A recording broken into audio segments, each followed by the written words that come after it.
From Griffin Park on the campus of Dutchtown High School, it's time for Division I non-select by-district round baseball on the REV Game of the Week. My name is Jeff Porsche, and along with Mike Moeller, we welcome you to Game 2 of the best-of-3 series between the number 23 seed AIRLINE Vikings and the 10th seeded DUTCHTOWN Griffins.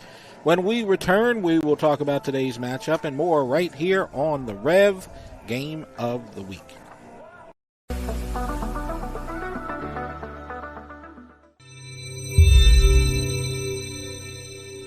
Hi, I'm Haley Leindecker with Action Therapy and Wellness in Gonzales, and I'm here to show you some simple techniques that you can do at home to increase mobility and improve posture. The seated thoracic extension using a foam roller will improve your posture. Support your neck with your hands and keep your feet flat on the ground. Lean back over the foam roller while keeping your lower back neutral. Standing wand flexion is easy and very effective. Using a shoulder-width grip, keep your arms straight and slowly raise the wand overhead as far as comfortable. For the pectoralis stretch, stand near a doorway and place your forearms against the wall at a 90-degree angle. Step forward slightly till you feel a slight pull in your chest to feel a stretch. Hold for 20 to 30 seconds. Repeat 3 times. Action Therapy and Wellness specializes in physical therapy, sports therapy, occupational, and hand therapy. Just remember, no referrals needed. Give us a call today. When I tore my ACL, I didn't think I'd ever be able to play soccer again. My doctor told me how important physical therapy would be, so I chose Peak. I'm glad I did. Now I'm stronger, faster, better than ever. Choose Peak. Choose Peak Performance Physical Therapy. Order like a champ at Raising Cane's. We've got tailgates of hand-battered, cooked-to-order chicken fingers and cane sauce, and jugs of freshly made tea and lemonade. Raising Cane's Chicken Fingers. One love. Chris's Specialty Foods has you covered for tailgating this season. We do all the prep work so you can spend time enjoying your family and friends. Steaks, burgers, sausage, chicken, wild game, and many other great pork options. Our central location is now open on Wax Road behind the Walmart. And the new Highland location serves hot lunches and has a meeting space for your work team. New Orleans and Millerville are rocking as well. It's fast, affordable, and delicious. It's Chris's Specialty Foods. Everybody loves Chris's. Dr. Brian Hollis is Ascension Parish's orthodontist. Dr. Hollis has an excellent reputation for bringing state-of-the-art technology and the highest standard of patient care to Ascension. He attended LSU Dental School, and he completed a residency to become a board-certified specialist in orthodontics. An avid supporter in our community, Dr. Hollis is married to Celeste Pyron Hollis, and they have 4 children.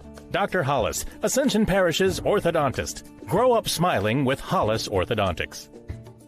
Here we are, Cypress Roofing, a woman-owned roofing company specializing in insurance claims. With the hurricane season right around the corner, Give us a call.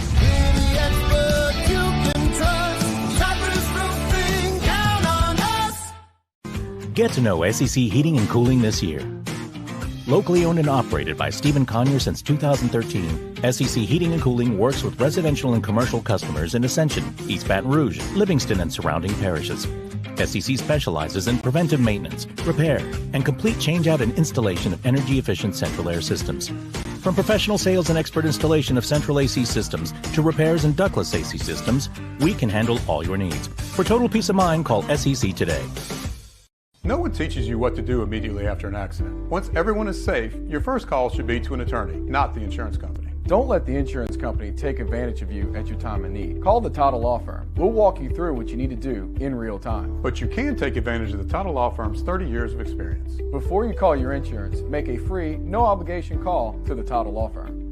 Call 756-0007 when you're injured. You gotta call Title.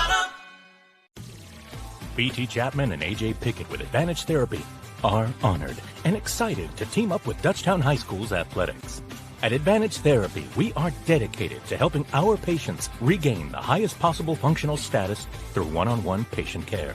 Advantage Therapy has spent nearly 2 decades providing both outpatient orthopedic physical therapy and occupational therapy to the people of Ascension and surrounding parishes. From all of us at Advantage Therapy, go Griffins! Technology, a modern blessing, but a curse when issues arise. Your business systems should enhance your operations, not complicate them. REV Business is your human touch in the digital world, with personal support and meaningful solutions to your real-world challenges. We are a local team who will do whatever it takes to keep you up and running for internet, hosted phone, and security. Experience the difference of working with REV Business. 90 years of connecting Louisiana.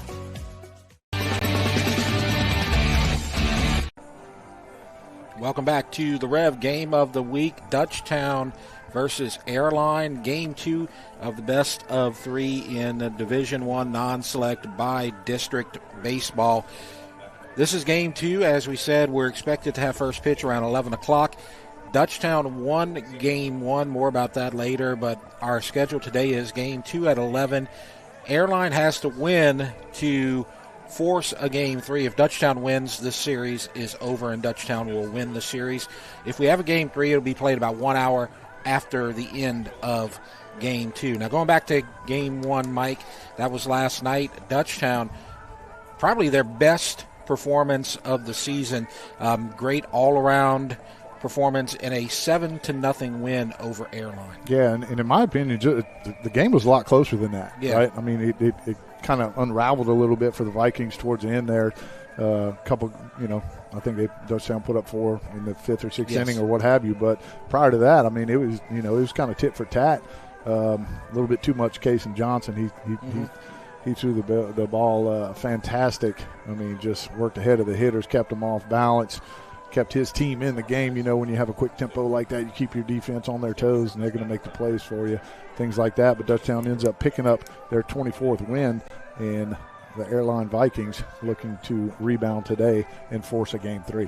Yeah, the player of the game was Cason Johnson. He threw the one hitter, and I believe he threw about 75 pitches over 7 innings. So he did a really good job, and he also was 2 for 4 at the plate and had 2 RBIs, so he contributed to his own cause.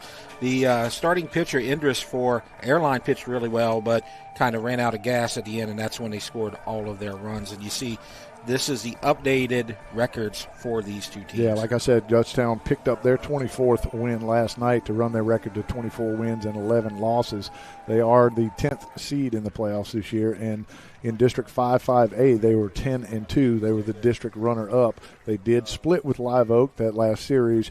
However, Live Oak did not have a loss prior to that series, and they ended up winning the district. AIRLINE comes in ranked number 23. They're 20-15 on the season, and they have a district record in 1-5A of 9-7. Really, really strong district up there. We talked about you have you got Natchitoches Central, Benton, Houghton, all these guys. These teams that are way up there in the power rankings. So, I mean, AIRLINE finishing up 9-7, they can hold their own. Yeah, the top 3 teams that finished ahead of AIRLINE all got first-round byes because they finished in the top 8. And you can see the coaches getting ready to meet the umpires at home plate. And so we can go ahead and talk about these two coaches, and we can start with the man on the far side, the one with the beard. And that is Toby Todd. Yeah, well, I mean, he's in his 24th season with AIRLINE. As the head coach. Yes. Actually, the 26th. He was an assistant coach the first couple of years. They've been in high school baseball for 38 years. Just an absolute staple there on that campus up there in Bossier City. Yeah, and he's done a really good job. And he's made, I believe he's missed the playoffs twice in that 24 seasons as head coach. We'll talk more about him later and his outstanding resume. He's on the right as AIRLINE is going to be wearing their dark blue jerseys with the light blue coloring with it. Dutchtown is on the third base dugout, even though they are the visitors, and they're going to be wearing their purple jerseys, as you see now. The head coach, Coach Shake, as he's known around here, Chris Shake Snyder. Yeah, 18th season as the head coach here. Spent his first few seasons under Mike Toops as an assistant coach when Dutchtown opened up. He's got a record of 423 wins, 207 losses, and 2 ties overall. In district play, he's got a pretty impressive record as well, 151 wins and 51 losses. In the playoffs, 28-23. And he's been to the state championship game once, lost that back in 2008, but he's been back to Sulphur a couple of times as well, so he's got a great program running here at Dutchtown High School. And The goal is always sulfur, as we always say, but when we look at the format this season, there has been one radical change. It's going to make it even harder to get to sulfur, and then when you get there, it's going to make it even harder to win a state championship. Yeah, you mentioned the goal is to get to sulfur, even more so now because the only series that will be played in sulfur is going to be the final series, right? No more semifinal games in sulfur. As you take a look at it here, there are 24 teams in the playoffs. The first 8 seeds get the first round buys. 9 through 24, you're going to have best of 3 series. Typically, it used to be a one-game, kind of one-and-done for the first round of the playoffs, but everything now is going to be best of 3 series, and they'll all be at the higher seed will be the home team, and then the finals will be a best of 3 series at McMurray Park in Sulphur, and that will be May 13th through the 17th. And in order to get there, Dutchtown and AIRLINE, the winner of this series, will have to go on the road probably for the rest of the way. As when you look at the playoff pod, you see that they're going to have to play at Natchitoches Central for the second round, and then a potential third round quarterfinal matchup at Barb. And we can talk a little bit more about that in a minute, but we have to go to the national anthem as the teams are getting ready to take the field, and Ted Babin will lead us to the national anthem.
And we're back, and we are just about ready for baseball game 2 of the best of 3.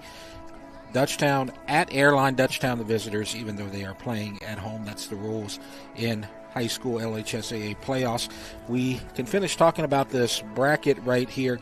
You see Destrehan and Central, the winner of that series is going to play Barb. They're tied at 1, and they will face the winner of the AIRLINE Dutchtown winner at Natchitoches Central. Yeah, and then you mentioned if Dutchtown wins game 1 today, they'll travel to Natchitoches to play Natchitoches. If AIRLINE can sweep today, they'll have a lot shorter trip to get down there to Natchitoches, probably an hour for them there. But that Destrehan Central series should be a good one. I mean, you look at them 15-18. Yeah. You know, whoever comes out on top is going to have to try to, take down Barb, who's sitting over there in Lake Charles in the shadows just waiting. I mean, Barb's always, one of the perennial powerhouses in 5A. Slipped to number 2, should I say, this year, but typically we see them at number 1. Right. But whoever wins that series, Destrehan Central, will travel to Lake Charles to play Barb. And now we will get away from that and talk about the batting order for the visitors, the Dutchtown Griffins. Mike will give you that lineup. Yeah, so leading off today for the Griffins is going to be the center fielder, Eli Freeman. Hitting second is the shortstop, Casey McCoy. Batting third is the left fielder, Dawson LeBlanc. And batting cleanup is the first baseman, Kason Johnson. Hitting fifth is the designated hitter, Cole Henderson. Batting sixth is the third baseman, Cade DeLon. Batting seventh, the right fielder, Caleb Wall. Hitting eighth, the catcher, Cooper Pickett. And batting ninth is the second baseman, Maddox Woodward. And they will face a tall left-hander today, Jack Henry Smith. Yesterday we saw him play first base, and he is going to get the start here in Game 2. Yeah, typical lefty. I mean, that's what we all looked. I was a left-hander, so that's that's a typical left-handed look. I love it. Mm-hmm. Again, I have to mention their stirrups. I'm a big fan of the old-school stirrups right there. They all kind of have, they look very uniform out there, as they all have them typically at the same height. Yep. I'm a lefty, too, so I noticed that right away as the first pitch to Eli Freeman. Fouled back, and it's 0-1. So Jack Henry Smith will face Eli Freeman, Casey McCoy, and Dawson LeBlanc here in the top of the first. And there's a drive to center, and it's going to be caught by Silas Indris for the first out. Good catch by Indris. And with that first out, we'll go ahead and turn it to the defense for Airline. Yeah, defensively today for the Vikings in the outfield from left to right is going to be Marshall Beaver, Silas Anderson, Aiden Hahn. On the infield, third base is Max Fisher. The shortstop, Drew Robinson. At second base, Bo Carter, and playing first base is Brock Jordan. The battery today for the Vikings doing the catching, Jack Horton, and on the hill, Jack Henry Smith. And Jack Henry Smith working quickly and gets a strike to Casey McCoy, the number 2 hitter. Ball outside. He had a nice triple in the 6th inning of the Game 1. It almost made it all the way to the wall, just over the center fielder's head. Nearly made the catch, but couldn't pull it off as a strike called, strike 2. McCoy was 1 for 3 with an RBI yesterday.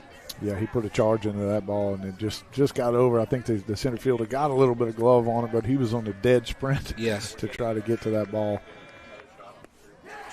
And he does not make contact, and it's a strike 3. And so 2 up, 2 down very quickly for Jack Henry Smith. And now Dawson LeBlanc will come in hitting from the left side. LeBlanc was 1 for 2 yesterday.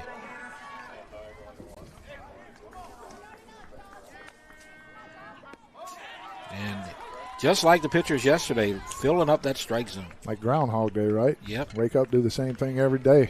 These guys work quickly, just like the 2 yesterday as well. Good quick tempo, good pace, filling up the strike zone early. And there's a drive to right, falling but caught by Aiden Hahn, and Airline gets a quick 3 up, 3 down, no runs, no hits, no errors, nobody left.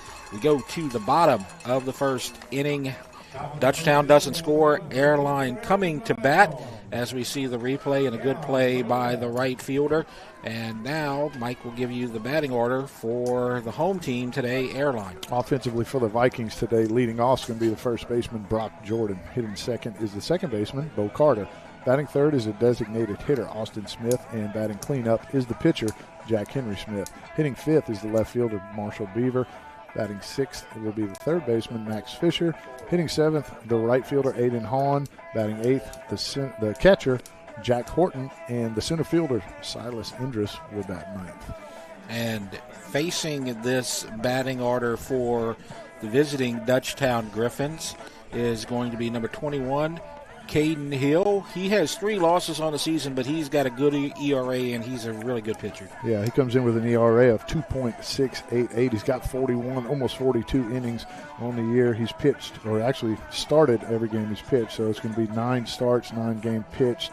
He's given up only 32 hits in 41 innings, and he has struck out 46 and only walked 19. And I mentioned Jeff yesterday, I'm looking at the team ERA here for Dutchtown, 2.30. We saw what Cason Johnson did yesterday, and I kind of mentioned it's almost like you can pull out of a hat, and you feel like anyone for the Griffins can get the job done. Yeah, there's no time to catch your breath. If you're Airline, you might be, we got Johnson through him, so we might catch a break today. You don't really catch a break with this Dutchtown rotation. As the first pitch to Brock Jordan is fouled off down the third base line. And you think about the Griffins, too, only used 1 pitcher yesterday, as opposed to the Vikings, I think, ended up using 3 in the best of 3 game series. And you get a leadoff base hit by Brock Jordan into left field just past Cade DeLone. And so It took 6 1/3 innings last night. Yeah, 6 2/3 actually. It Yeah, was the you're right, final, 2/3. down to the final out before Airline got the lone hit of the day. So they've already matched their hit total from last night with Jordan at first with a clean single. And you see a strike call to Bo Carter. Bo Carter showing bunt. Trying to scratch a run early. They saw last night. Yes. Runs can be at a premium, especially in the playoffs. When you get a chance to score against Dutchtown, you better do it. He's got a good lead. Showing bunt and a throw back to first. Not in time. That was a ball. 1-1 is the count. So Carter showed bunt on the first 2 pitches, but pulled the bat back. Didn't offer on either pitch. Hill steps off the rubber. Little pseudo pick right there. Kind of, hey, I know you're over there, but really don't want to throw this ball in the right field. No, you don't want to do that. And there's a foul ball as the nearly clipped the first base umpire in the shin there. Stepped away and called it foul, and now the count goes 1-2 to the number 2 hitter for the Airline Vikings. Good idea by Carter right there. For him to hit that right side. You see Kason Johnson holding him on, got a hole over there. And he punches him out, caught looking for a third strike on the outside corner. Let's now turn to Dutchtown's defensive starters. Yeah, defensively for the Griffins today in the outfield from left to right is Dawson LeBlanc, Eli Freeman, and Caleb Wall. On the infield is going to be Cade DeLon at third base. Shortstop's Casey McCoy. Second baseman is Max Woodward. First base is Kason Johnson. The battery today for the Griffins on the hill, Caden Hill. And doing the catching, Cooper Pickett. First pitch to the number 3 hitter, Austin Smith, is a ball outside. 1 out, 1 on. No score. Dutchtown at Airline. And offers but fouls it back to the screen.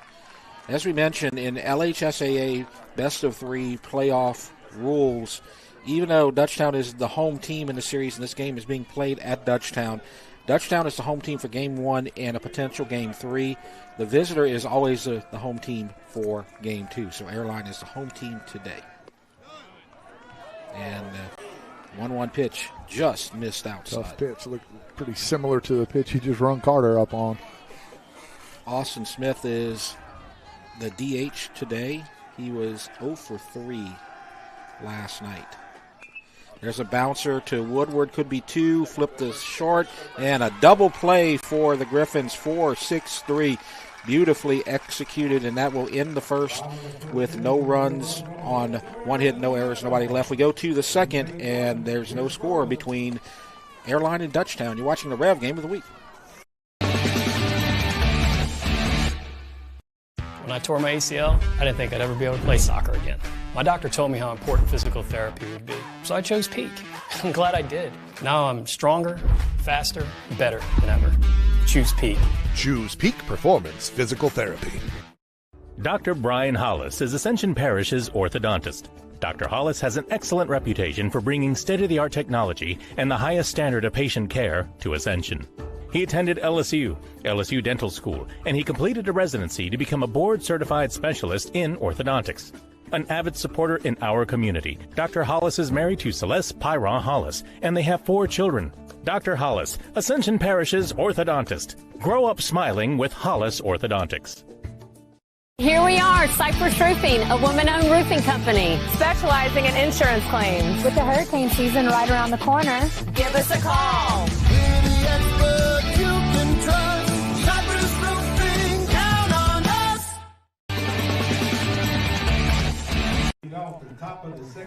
We move to the top of the second. No score. Dutchtown at Airline, Game 2 of the best of 3. 4, 5, and 6 coming up. Kason Johnson, Cole Henderson, and Cade DeLone. They'll face Jack Henry Smith, who had a 3-up, 3-down first inning. The lefty delivers outside. 1 ball, no strike. Yeah, first inning played out a lot like it did last night. Really quick, both pitchers working fast, throwing a lot of strikes, getting some early contact. Swing and a miss. You can see when you look at Smith's jersey that it's windy out there. The wind is blowing about 15 miles an hour to left field as the second pitch is outside. The wind is similar to the wind yesterday, although I do see it kind of blowing more towards center now, it looks like. But it's going to be about 80 degrees at first pitch. It's going to get into the mid-80s today. It's cloudy, but it's a good day for baseball as a swing and a miss, and it's 2-2 to Kason Johnson. A little bit different. Wind's about the same as last night. Way more clouds today. A little hazy. Yep. Doesn't look like rain clouds, though, as Kason Johnson strikes out. Second strikeout of the day for Jack Henry Smith. And that'll bring up the designated hitter, number 6, Cole Henderson, for the Griffins. Now, Henderson was not in the starting lineup yesterday. Oakley Rutson was the DH. Today, Henderson is the DH as he takes the ball high. Now, he did have a sacrifice. He flew out to right and got the runner over to third, who would later score. Yeah, Coach Shake swapping out the designated hitter. Rutson being a left-hander, wanted to go with the right-hander Cole Henderson against the left-handed arm of Jack Henry Smith, who shout out to his mom, Allison, by the way, right? She's been very instrumental in getting the information out to the AIRLINE fans up there in Bossier. Yep. It's amazing that we have some viewers up there because they traveled. It looks like almost the entire team got out here. Their whole families made it here to Geismar. But for those of you watching at home, welcome, and glad you're with us as it's fouled away. And the count 0-2. Now, Henderson, you talked about it last night when he came to the plate. He's got a healthy batting average, 357. But when you're the righty, you don't really get a lot of that at-bats in that rotation with the lefty. Yeah, sometimes you kind of rely on those pinch hits later in the game, whenever they may bring in a left-hander reliever. But for the majority, you're going to see, a lot of the starting pitching are going to be right-handers. Yeah. Count is full. And he fouls it, gets a piece of it, stays alive. 3-2, 1 out. Top of the second, no score. DeLone on deck. Dutchtown looking for their first base runner of the day, and they won't get it here. It's another strikeout, back-to-back Ks for Jack Henry Smith, and there's 2 outs. He is delivering today. Yeah, that was kind of a breaking ball. They kind of stayed up right there. It looked like it fooled Henderson. I think he thought it was going to break a little bit further down in the zone. Stayed up there. Sometimes those are the best pitches you can throw. Can't do it on purpose, though, for some reason.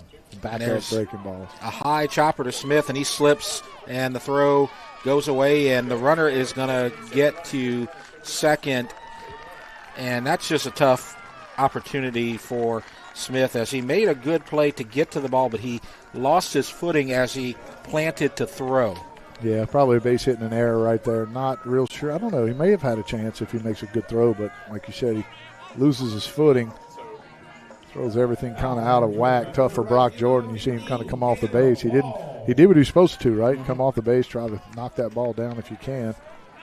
Just a little bit too wide. And now DeLone will get second on the error. The official scorekeeper has marked it a hit and an error. We will go with that. So he gets the first on the hit, and then the E1 gets him to second. That's a tough job, and he was quick to jump off the mound and get to it, but just lost his footing when he planted to throw. And the first pitch to Caleb Wall is a strike. Yeah, and I mean, if they had a chance, Smith is the only person that would have had a chance right there. If you wait for Robinson to try to come in, I mean, that ball wasn't hit nearly hard enough for Robinson to come in and make a play. So an RBI opportunity for Wall, the right fielder. He made a nice play in the field in about the middle of the game last night, kept the no-hitter alive. A deep fly ball to right, lost it in the sun, But then at the last second came right to him, and he acted like very nonchalant, like I had it the whole time. I'm kidding. Yeah, he run back covering his eyes. I mean, it was right in line with the sun. Yep. And that ball was hit really hard, and a lot of times those ones kind of right at you are the toughest ones to judge. You see a lot of those outfielders break in when they should have just kind of stayed or maybe taken that first step back. But Wall made a really good play on that ball. And that will end the inning. 3 strikeouts with the hit and the error, as you get no runs on, 1 hit, no errors, or 1 error, 1 left. So we go to the bottom of the second, and there is no score between AIRLINE and DUTCHTOWN. And as we head to the AIRLINE half of the second, let's talk about DUTCHTOWN, because they have had a strong performance in the last 5 years, and you see it right there. Yeah, take a look. That's at least, the last 5 years at least in the playoffs for DUTCHTOWN. In 2021, come in as a 13 seed, make it to the quarterfinals in 22. We mentioned last night they come in as a 3 seed and lose that heartbreaker to West Monroe on the walk-off home run in the semifinals. Yes. 2023, they come in as a 12 seed, and they make it to the regionals as they did in 2024. But coming in as a 4 seed. So this year they're coming in as a 10 seed, and the rest is to be determined. Yeah, and in 2020 you had the COVID year, so there was no postseason baseball. But since COVID, they have won at least 1 playoff series as they've made it to the regionals all 4 of those years. And another win today, if they can just split the 2 or win game 2 and in the series outright, they will move on to the regionals again. And now coming to the plate for AIRLINE, Jack Henry Smith, Marshall Beaver, and Max Fisher, 4, 5, and 6 to face Hill. And the first pitch to Smith is a ball.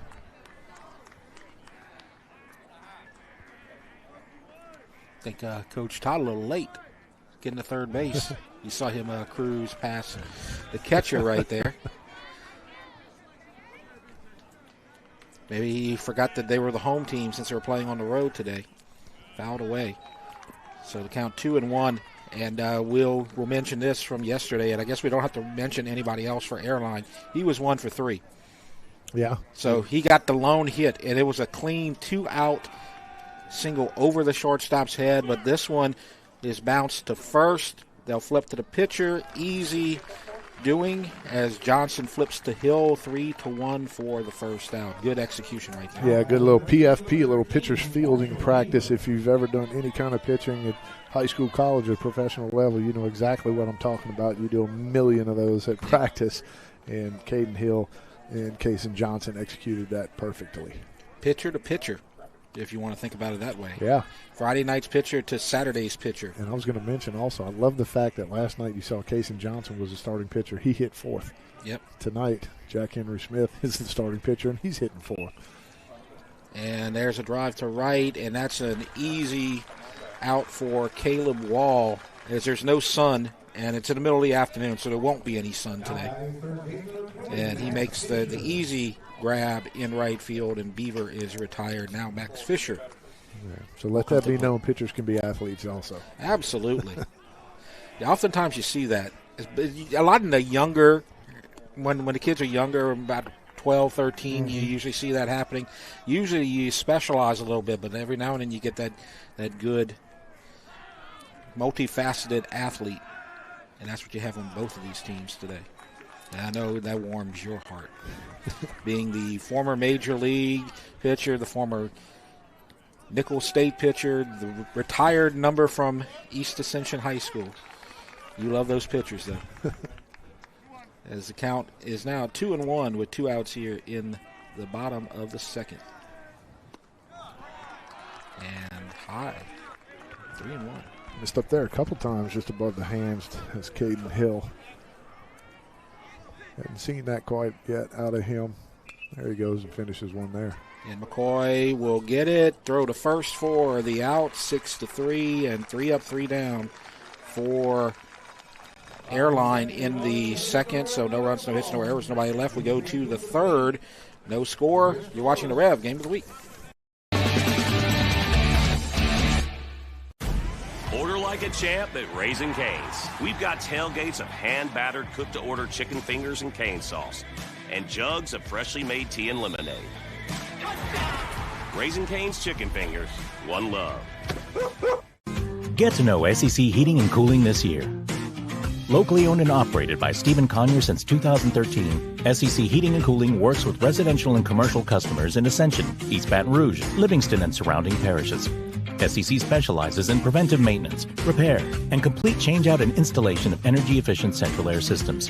From professional sales and expert installation of central AC systems to repairs and ductless AC systems, we can handle all your needs. For total peace of mind, call SEC today.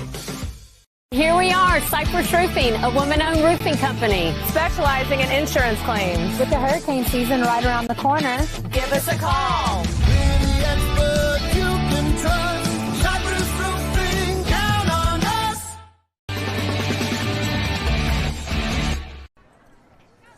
Top of the third at Dutchtown. Dutchtown, the visitors, coming to the plate.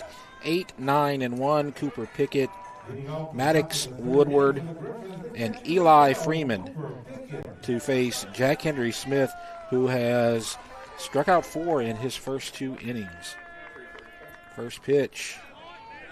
Ball. They're relying a lot on that breaking ball. You see him backdooring a lot of those breaking balls, and the Griffin hitters kind of giving up on that as it starts in that outside batter's box and works its way over that outside corner. That's one of the advantages that lefty has on those right-handed hitters, and very effective. You don't see a lot of lefties during the season. Very effective pitch. And pushes it to right, and it's going to drop for a base hit. So Dutchtown gets their second hit of the day. That's a clean single by Cooper Pickett. And that will bring up Maddox Woodward, the sure-gloved second baseman for the Griffins. And we're going to see a runner coming in for Dutchtown, Rylan Mayo, running for Pickett. Catchers never run. I understand why.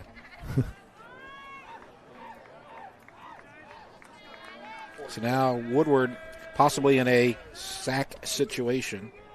We'll see if he squares, tries to move Mayo over.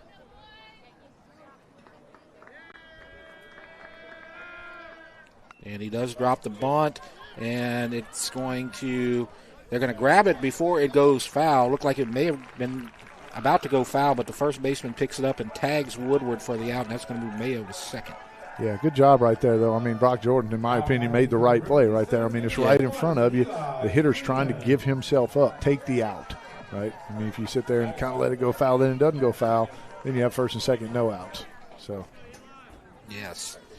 And so he does his job. Freeman has a chance at an RBI here. He had 2 RBIs in the leadoff spot, but this one is going to be bounced to third, and Fisher goes to Jordan for the easy out, and Mayo is going to move to third, and now Casey McCoy will have a chance to pick him up right here. Yeah, good job by Mayo right there, kind of reading that. Notice that the third baseman Fisher is going to field that. Then it's just going to be a foot race between he and Robinson to third. You know, pretty much knew he could get to third base right there. Well, good job by Fisher. You only have one play right there. Make sure you get the out. So Mayo's at third. Represents potentially the first run of this game on either side. And McCoy fouls it away. To a very active football field. One of the local churches is having a kind of a field day out there, it looks like. And that's a nubber off the ankle, I think. Yeah, good sweet sequence right there by Smith. Starts him off with that backdoor curveball. It looked like McCoy may have been hunting that, but he kind of tried to poke it the other way. Just fouled it back and then comes back with that fastball inside. Changing locations and speed. So Jack Henry Smith is one strike from getting out of a tough situation with a runner on third and 2 outs. Fouled away. And again, he's kind of sitting on that breaking ball, that backdoor breaking ball. See how that fastball got on him right there? Yep. Now, DeLone reached on a single and an error, got to second, but Smith came back with a strikeout, caught looking to Wall. Now he has a chance to get McCoy for the third out. That's way high. Good job by Horton keeping that from getting to the backstop, because that would have given Dutchtown a run right there. If it gets past him.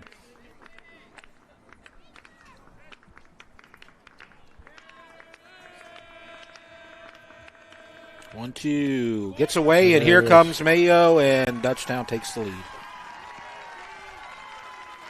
He just could not get to that one. And Wild Pitch scores a run. Yeah, I know we've mentioned this over the years. That's that fastball that you really don't, as a catcher, you never anticipate a fastball in the dirt, right? Yeah. Or turf. Whatever, right. Those are just tough to react to and block. See that breaking ball right there. When you give breaking ball, you kind of have a feeling, hey, he may try to bury this one and try to get a swing and a miss. But typically the fastballs, you don't think about that. That's why they're so hard to block. Full count. Misses outside. So Smith loses McCoy. And that's the first walk of the day for the Griffins. Now Dawson LeBlanc will come to the plate. He flew out to right in the first inning to end the first. One run is already in on the Wild Pitch. And it gets away off the shin guard. And McCoy will get to second on the Wild Pitch. Another breaking ball right there in the dirt. Actually, a pretty good job of Horton blocking that, just kind of squirted out. Looked like it, the way it acted on the contact, it probably hit the knee part of that shin protector and bounced away. Yeah. So that puts another runner in scoring position. So this is the third runner in scoring position for the Griffins early on today. One of them has converted on the Wild Pitch. Mayo scored. He was running for Pickett, who singled to start the inning. And it's 1-0 Griffins. Oh, that hit him. I don't think I made contact with the bat. That hit him. That hit his shoulder and hit him in the chin, I think. Yeah, he looks a little sore from that one. Yeah, it looked like his shoulder. Yeah, I can't really tell. It looked like he was grabbing his chin, but yeah, he is. It might have seen that first ricocheted. Base over there. It probably just ricocheted off of him. So now Kaysen Johnson, he struck out to start the second, but he was 2 for 4 with a couple of RBIs last night. Now he's got a chance to pick up a couple more RBIs. Dutchtown already has the lead with 1 run so far in the third.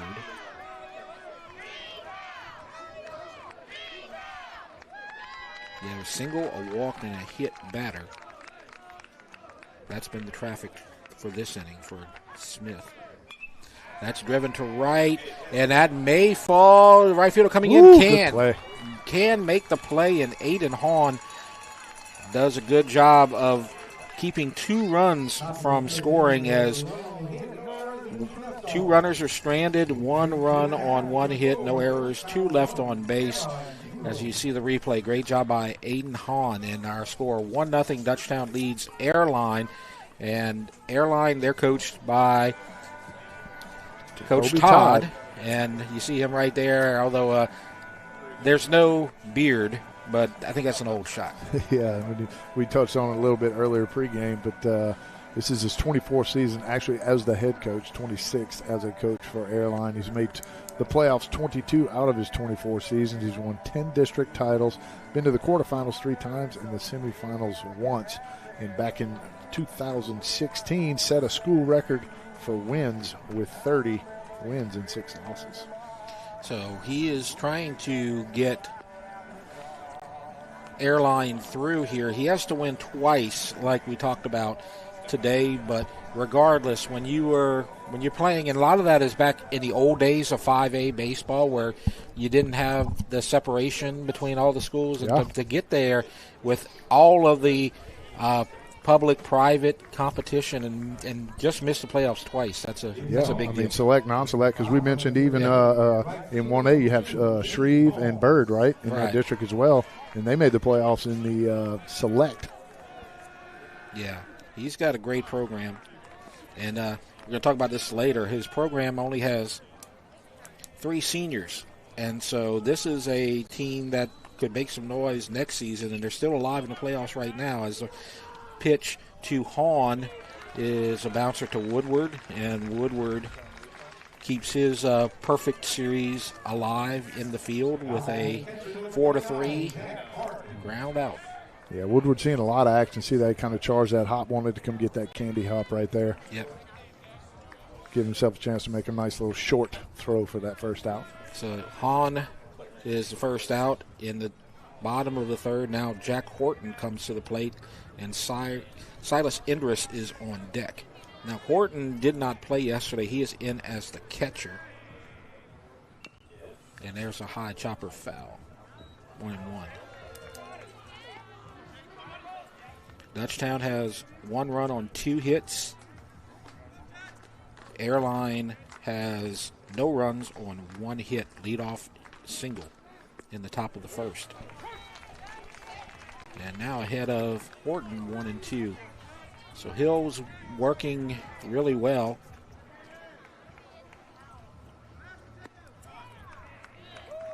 As the 1-2 pitch is outside, trying to get us to chase some outside heat. Not a bad try right there. And comes back with the strikeout. So that's the second strikeout of the day for Caden Hill. And now Silas Indris will come to the plate. Yeah, Hill trying to work that outside corner. Got a call earlier in the game off that corner there. Why not try it again, right? 1-2. Mm-hmm. See if you get that hitter to expand the zone, or maybe get the umpire to ring him up. And first pitch to Indris is a ball. Well, he fouled that ball off. Excuse me, as a foul ball. That's what I meant. Foul ball. I was like, what am I saying? Okay, foul ball. I got to put that foul right in front of that. As 1-1, my brain.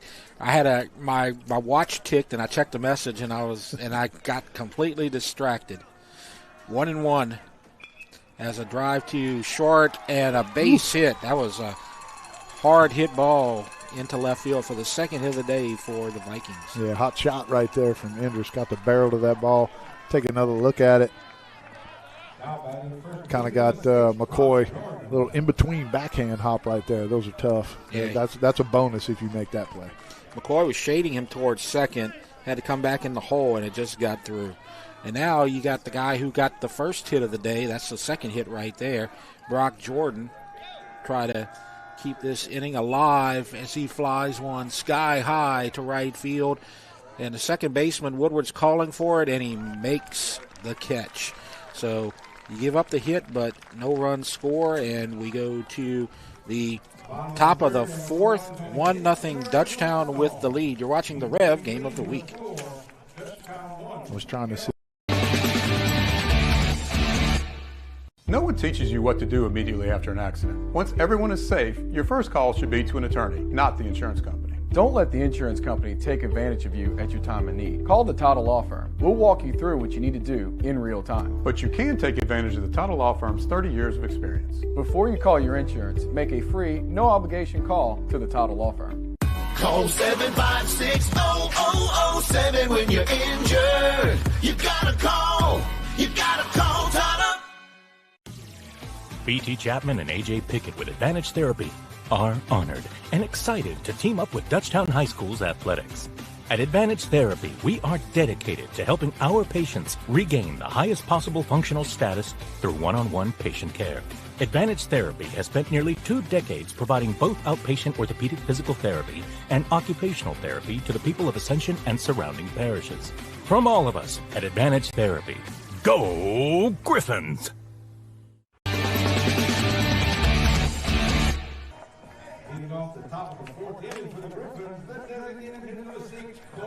Welcome back to the Rev Game of the Week, top of the fourth inning. Dutchtown, the visitors, lead Airline 1-0. It's this Cole Henderson, and then he'll be followed by DeLone and Wall.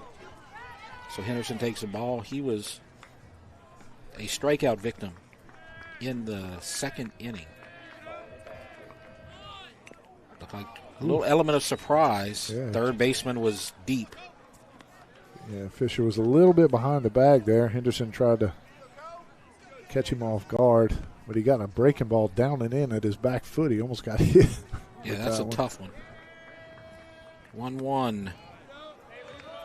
And Jack Henry Smith just misses outside. He's pitched well. He's given up a little bit of traffic here and there, but only one run, 3 runners in scoring position. Only one of them has scored. 2-1 pitch. Out of play. Bounces on the walkway near the track. Count even 2-2.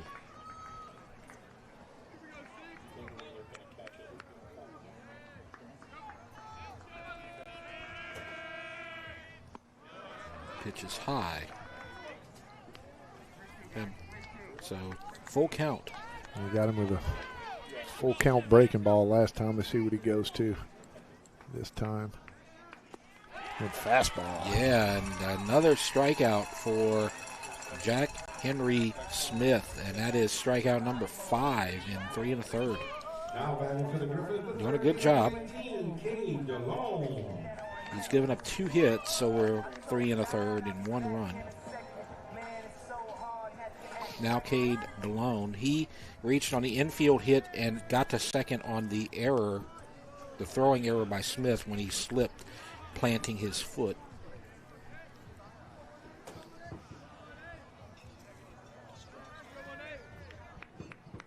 One and 0. Miss is outside. That's that pitch he had working for him the first couple of innings right there. That one's just staying a little bit too far outside.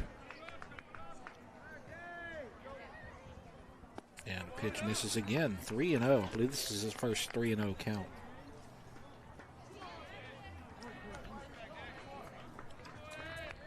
He's walked 1 batter so far, but now he's walked a second one on this one on 4 straight pitches.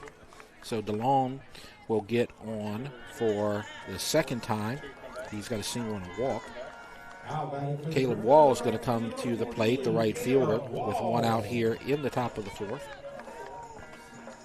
Dutchtown leading 1-0. Wall got caught looking to end the second inning. Vikings going to pay some attention to DeLone over there at first base. Got 9 bags on the season. He's got a really good lead. Gets back. It's a pretty good move right there by Smith. Kind of keeps you hanging, right? He doesn't. It's not really quick, but you can pick that front leg up, trying to get DeLone to maybe try to read something. It's a good pitch right there. And a little bit quicker to the plate there too. Yep. The lefty has that natural advantage when he gets into the stretch. He's facing the base runner.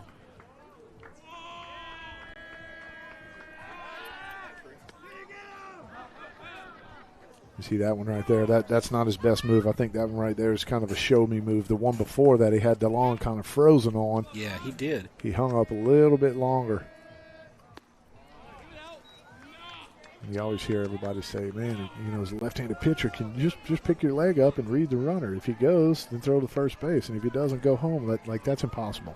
For me, that was impossible. Yeah. If I can do that, then I'm not worrying about the hitter as much as I should be. Runner going, and the hit and run works perfectly as the second baseman breaks for second, and the runner gets to third and almost overran the base. But they were doing the hit and run, and Carter broke for second, left that hole in the 4 hole, and Wall found it and got a base hit. Yeah, executed beautifully right there. Not sure if it looked like DeLone was kind of caught in between, let me stand up or let me slide. He wasn't sure if Holm was going to throw that ball all the way to third base or if it was going to get cut off. Dutchtown has done a great job finding that 4 hole. You had that problem in game 1, and that got them a couple of RBIs. I think Freeman found one, and then there was another one that was hitting that hole to right field. As they drop the bunt, it's a suicide squeeze, and the run will score, and there's no play. Now the runner is headed to third because nobody is covering the bag. And Wall nearly slipped. So the suicide squeeze turns into a base hit, and they get another runner at third. Pickett did a great job right there. We have Mayo pinch running for Pickett again. So we're going to have a discussion as Dutchtown takes a 2-0 lead. I don't think that Pickett was thinking that he was going to get a base hit off of that. He's a catcher. He doesn't run too fast. But it was a well-placed bunt. Yeah, I mean, he's giving himself up, right? It's a squeeze. Just go ahead and try to give yourself up. Look more like maybe a safety squeeze as DeLon kind of waited to break. Wasn't going, as soon as the pitcher made a move. But still, I mean, perfect bunt. You make the third baseman, Fisher, field that. Okay. And nobody's covering third base. Really heads-up play by Caleb Wall to get all the way to third on that play. I thought that maybe he had left at the pitch, but on reflection, you are correct. I could be wrong. Did they show the? I think you are correct. I think he was about a third of the way down the base when contact was made. Yeah, he had his lead, his little secondary lead, but a lot of times on a legit squeeze, as soon as that pitcher flinches, right, the runner from third is on a dead sprint. Exactly. I think you are correct. And Mayo will be taken back to first. And so we have the same situation. First and third. One out. Yeah, and that's what I talk about, like on the bunts and stuff like that. Just make sure you get an out, right? Because if you're not, then everybody just switches places and you're in the same situation as you were before. Now this is Woodward. He's already recorded one sacrifice today. Second baseman is past the pitcher. Woodward looked like he was thinking about slapping one over the second baseman's head. Yeah, he drew that bat back. I mean, you're kind of always taught the infielders, like, if you see that hitter draw back and go back into his regular stance, you hit the ground. And second baseman stops at the pitcher this time, but pitch is outside.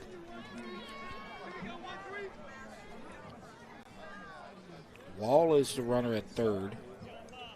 Mayo's at first. One run is in. 2-0 count. Go back to first.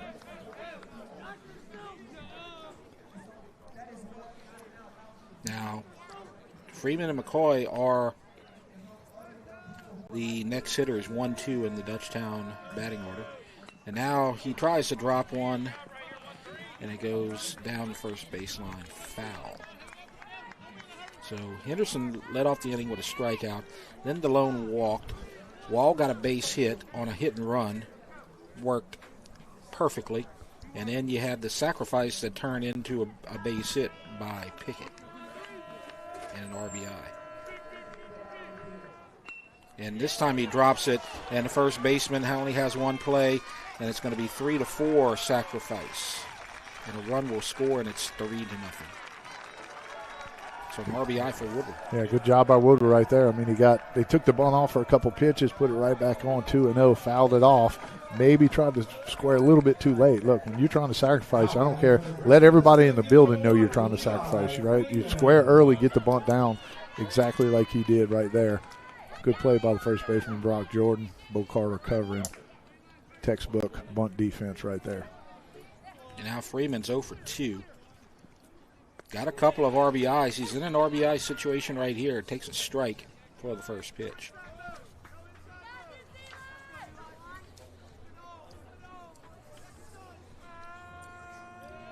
One in the third, 2 in the fourth for the Griffins. And that's to the second baseman, and Bo Carter with the jump and the leaping catch for the third out. So you get 2 runs on 2 hits and no errors and 1 left. And so it's 3-0 as we go to the bottom of the fourth. And now we'll give you that give you your chance to talk for a couple of minutes about the seniors. Just a couple seniors. I mean, we talked about it a lot. I mean, these guys, they just want to be around the program, right? Yep. I mean, everybody's like, oh, my gosh, there's 14 seniors. Well, there's probably going to be that many next year. I'm sure there's, Right. if, give or take a couple here and there are probably that many juniors on the team this year. But as we take a look at them here in no special order, the seniors for the Griffins this year are going to be Danny Sears, Drew Setitall, Dylan Champagne, Kobe Mitchell, Cole Henderson, Casey McCoy, Rylan Mayo, Caden Hughes, Maddox Woodward, Andrew Fields, Caleb Wall, Justin Flash, Max Broadnax, Caden Hill, Lathan Riley, Dylan Wilson, and Ian Young. And what's interesting, I didn't talk about this yesterday, Coach Shake has been preparing for this for a while because he's known for a while that Prairieville High School was going to be online, and Prairieville took a lot of kids from the Dutchtown, what used to be the Dutchtown district. A lot of these seniors had the option of transferring to Prairieville, but they decided to stay with Dutchtown because they wanted to stay with a winning program and something that they've been with for 4 years. Yep, you're right. You're right. It's just a culture here. Yep. Not a lot of people. I mean, when they start, there's not a lot of people that don't finish here. There's a foul ball, and the first baseman over the shoulder catch. Kason Johnson makes the play for the first out. That's Bo Carter. He made the nice play in the field to end the top of the fourth, but then he flies out to start the bottom of the fourth. Yeah, a couple times. First baseman for Dutchtown must work on that play. We saw Hinton make a fantastic play over there last night. Kept a no-hitter alive in the seventh. Yep, Kason Johnson just kind of nonchalant, over-the-shoulder catch. And now it looks like Woodward's going to get his chance to make the second out. 2 pitches, 2 outs. And Coach Shake's got to be loving that because he's got the 3-0 lead, and he has about 6 pitchers basically in his back pocket that he can use. And Caden Hill's really not struggling yet. So he's not throwing a lot of pitches. I'm sure that Lyle Boudreaux back in the studio will help us out and figure out what that is. But it's not a lot. Both pitchers. I mean, Smith's had a little bit more traffic, giving up a couple runs, but for the most part, both pitchers have been really efficient. A lot of strikes being thrown.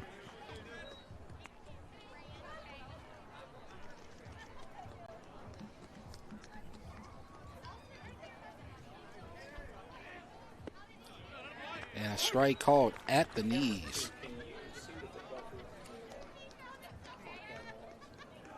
Two outs. Jack Henry Smith at the plate. And that's popped up. And you're going to get 3 pop fly outs as McCoy makes the catch. And that is a 1-2-3 6-pitch 4th inning. So after 4, our score is 3-0 Dutchtown. You're watching the Rev Game of the Week.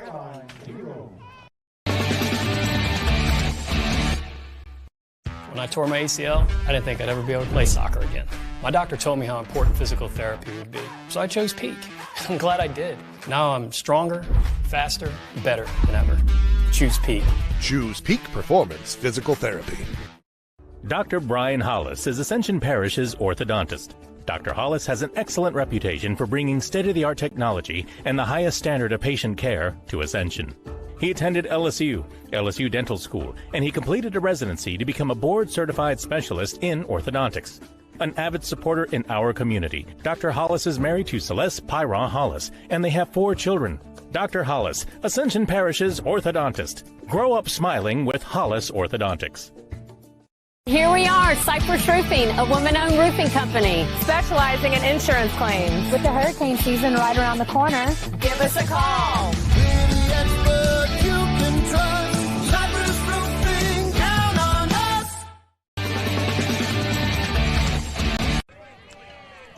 Welcome back to the Rev Game of the Week.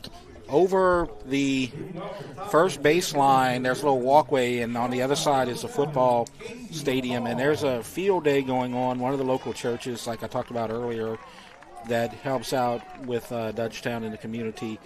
They're having a little fun day as the first pitch is popped up. So McCoy is down 0-1, but lots of kids out there. The parking lot is it's almost full like a football game.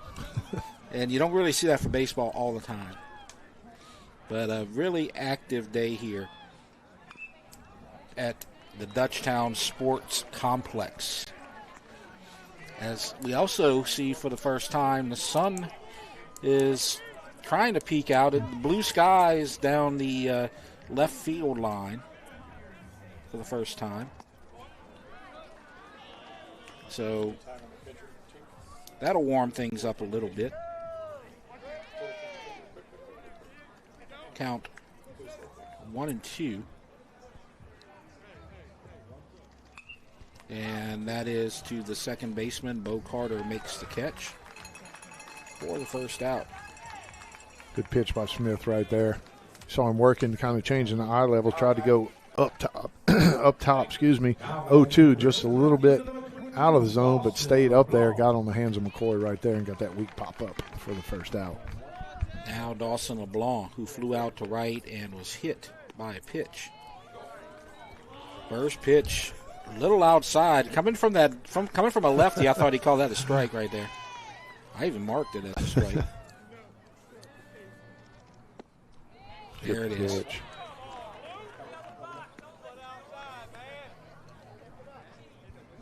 Smith's been working both sides of the plate. Yes, he has. With both pitches, fastball, curveball. Go Yeah. back door that curveball. It'll come fastball in on you if you're right-hander. You see him right there go fastball away for a strike on LeBlanc, then come right back in on the inside half. Mike, both pitchers, Endress and Smith, the two starters for Airline, have done a good job. They just haven't scored any runs to help them out. And that's a fair ball and a toss to first in time. So Jordan to Smith, good play.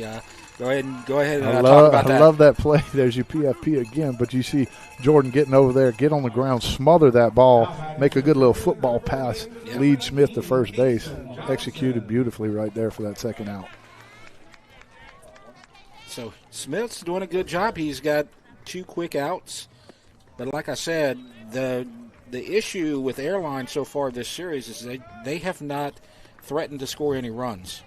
And the way they've been hitting so far, 3 runs might be enough unless their bats come alive.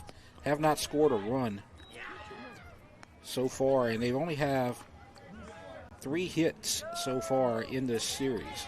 Yeah, they're running into 2 really good pitchers as well. Yeah, I mean, part of that is Dutchtown, absolutely. Let's be honest.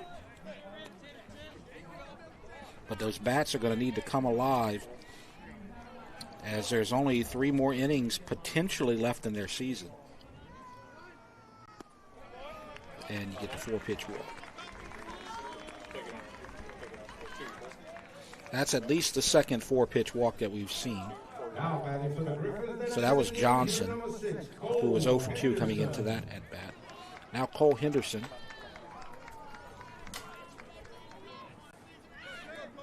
Doesn't want another strikeout right here.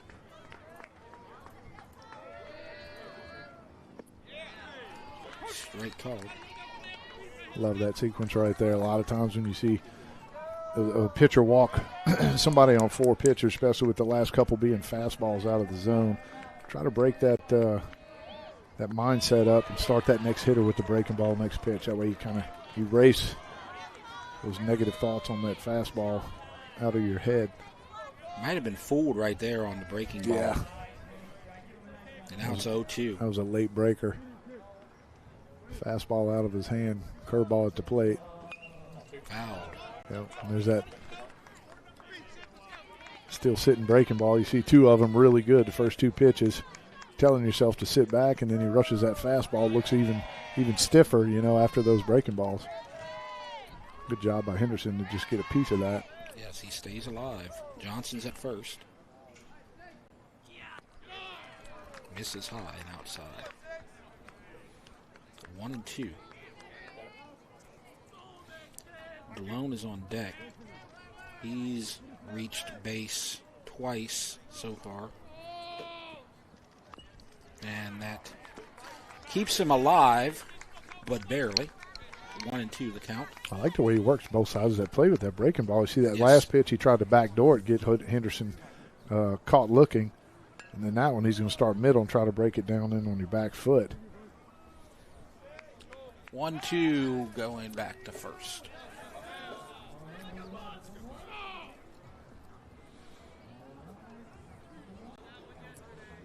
Johnson has 3 stolen bases, and he's going. And that's inside, and there's no chance. Stolen base number 4 for Kason Johnson this season. Yeah, I think that's a heads-up play for Johnson right there, right? Yeah. I mean, how many times he's only got 3 bags before that one on the season. And he picked the right pitch. And then you get they make the pickoff attempt. Mm-hmm. How many times have they picked off twice in a row, to get him or try to get him? So it's a great time to try to steal that bag. And it was a breaking ball inside. Catcher had no chance. Now the runner's in scoring position. And that's driven to right foul. So it's 3 runs on 4 hits for Dutchtown and no runs on 2 hits for Airline.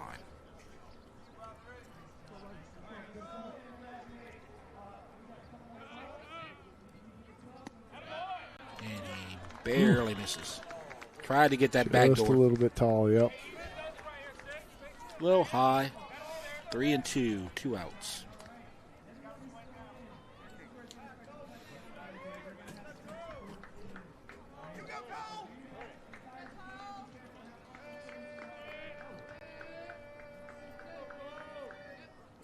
And strikes him out to end the inning, so the walk doesn't hurt Jack Henry Smith. No runs on no hits, no errors, and 1 left.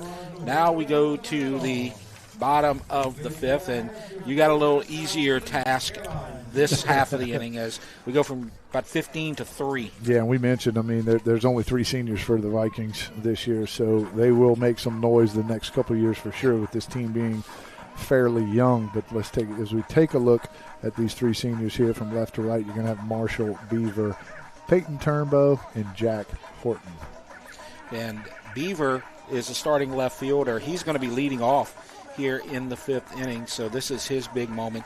I want to talk about him for a second. He made a really nice defensive play last night in the late innings as there was a deep fly to the gap in left center, but he played the ball perfectly and ran right to it and made a good catch. Yeah. So he's done a good job in that left field position, but he hasn't had a hit so far in this series, so this would be a big opportunity for him because right now Airline is down to their final 9 outs if they can't pull off a victory here today. Yeah, and sometimes I don't know, whenever you see teams struggling a little bit getting, the bat to the ball or getting actual hits, sometimes you see them try to lay down a bunt or something maybe to try to break the monotony per se. Yeah. Try to shake some things up, maybe try to put a little pressure on that Griffin defense. Now, last inning, you had a 6-pitch inning for Hill, so Hill is not laboring right now.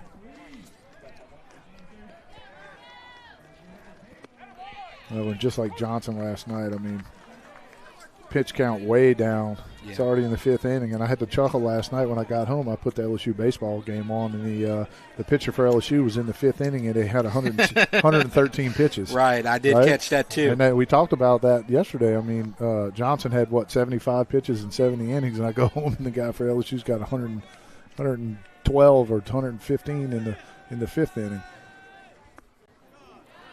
Just misses. So Hill has worked, that is, I believe, his 65th pitch, if the stats that Lyle Boudreau has given us are correct. And there's a base hit for the senior. And that fires up the Airline crowd. Yeah, nice job. Good at bat right there by Beaver. Fouled off a couple good pitches. Got one up just out over the plate. A lot of times you'll see hitters try to get big on that. Man, they picked it up. It's going to be up in the zone. Try to turn on it, roll it over to the other side and get themselves out. Beaver let it travel. Kept his hands back and shot that thing right over McCoy's head for a base hit. Now Max Fisher coming to the plate. Trying to get some momentum. Fouls it straight back to us. Now, he's in his 60s for the pitch count. Really not in trouble yet. Can get through this inning very easily, you would think. And Dutchtown, besides Kason Johnson, basically they have every pitcher available. as a strike called 0-2. One pitcher probably not available, you told me about this, Mike, would be Kobe Mitchell. Yeah. But everybody else should be okay. Mitchell was injured. Yeah, he got a bad wheel. Yeah. I was wanting to point it out a lot of times when I was thinking about it last night. The pitcher for LSU had 10 strikeouts, right? So when you have a lot of strikeouts, you're going to see an elevated pitch count. Right. Caden Hill's only got 2 today. Yeah. Right? So he's pitching the contact early. That's why he's able to keep that pitch count down. That's a good point. As a base hit in the hole, and now back-to-back hits. Oh, he misses it. And it gets through the right fielder. And this may score a run. The runner headed to third, and the runner at first comes to the plate.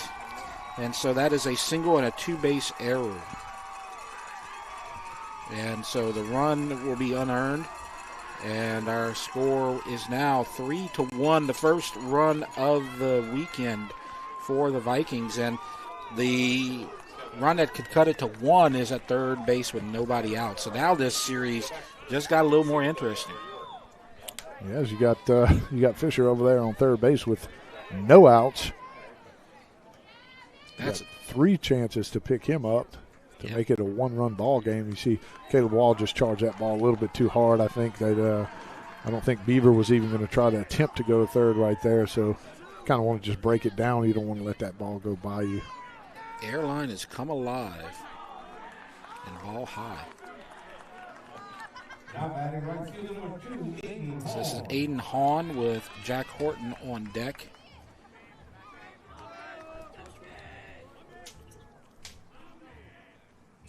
Fouled away. So I believe the count's 1-1. So Airline fighting for their postseason life.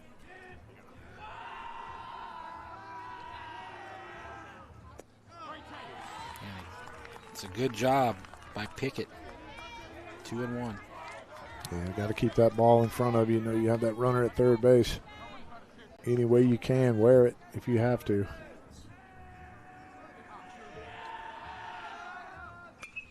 Fly ball to right. That should be enough to score a run. And runner coming to the plate, and he is safe.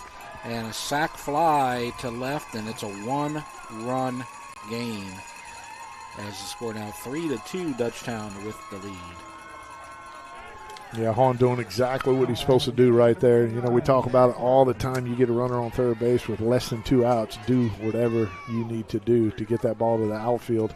Sac fly at the least, or maybe even hit that ball to the right side if the infield's not playing in. Give him a chance to score. Hahn did exactly that. Got a pitch up in the zone. Pretty easy one to handle. Got the air underneath it and just picked up that run. And so now Dutchtown with not a lot of wiggle room with this 1-run lead. They had a 3-0 lead going into this inning. Now it's 3-2 with the count 1-2. Horton struck out.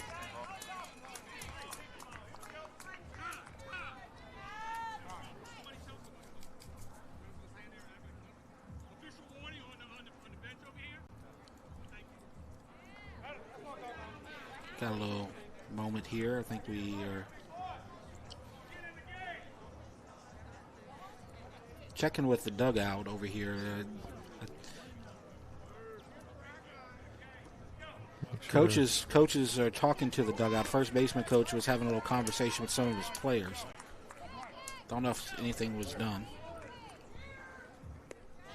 And ball outside.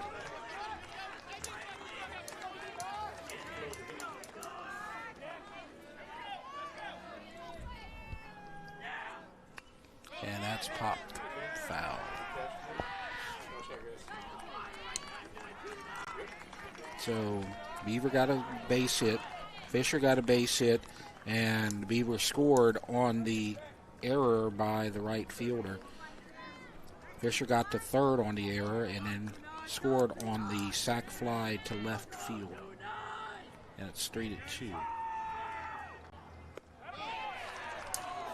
And that one was close.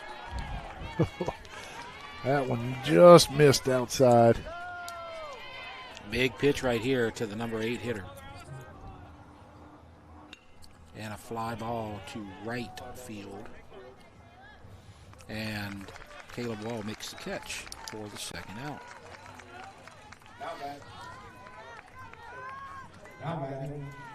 So that will bring up Silas Indris, who got a base hit in the third inning, trying to extend the inning. And it's a hopper to the shortstop, McCoy, to first for the third out. That will end the inning, but Airline gets 2, and it's 3-2 as we go to the 6th inning. You're watching the Rev game of the week.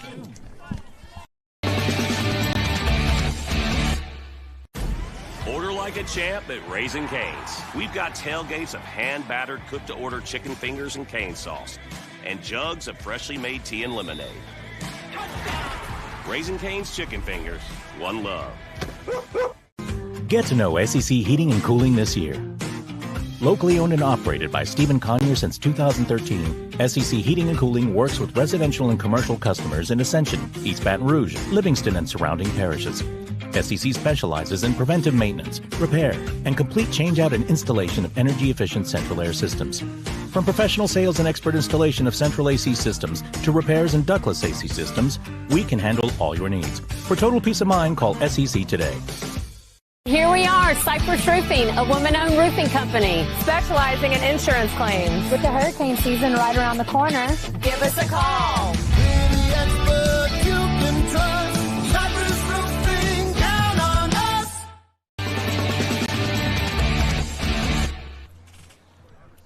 Top of the 6th at Dutchtown. The visiting Dutchtown Griffins in Game 2 gave up a couple of runs in the 5th, but they still lead 3-2, as you see Coach Todd over there.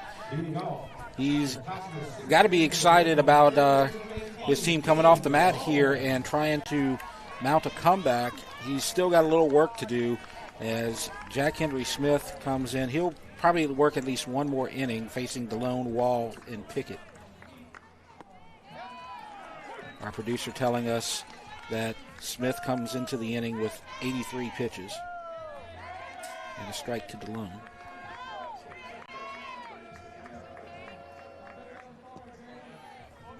Oh, 1 pitch low. DeLone got an infield hit and advanced to second on an error, and he walked and he scored in the 4th. Pitch outside. DeLone was one that had one of those 4-pitch walks. Yes. His last at bat, huh? Yes, he was.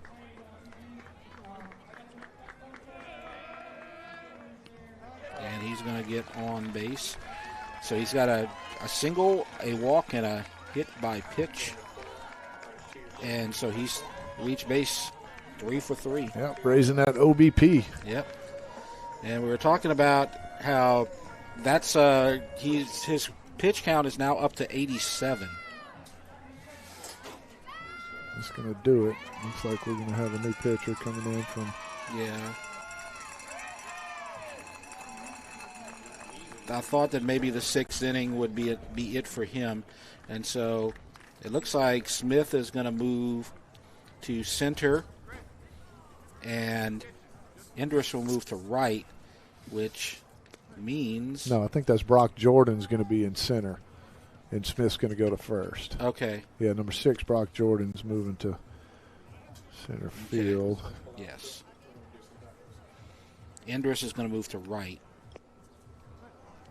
As we look at the upcoming potential series that are going on, and one that we notice here is that Denham Springs has swept Mandeville, so you're going to get a all LP matchup right there, Live Oak and Denham, and then you're going to get North Shore waiting for the Thibodeau Walker winner.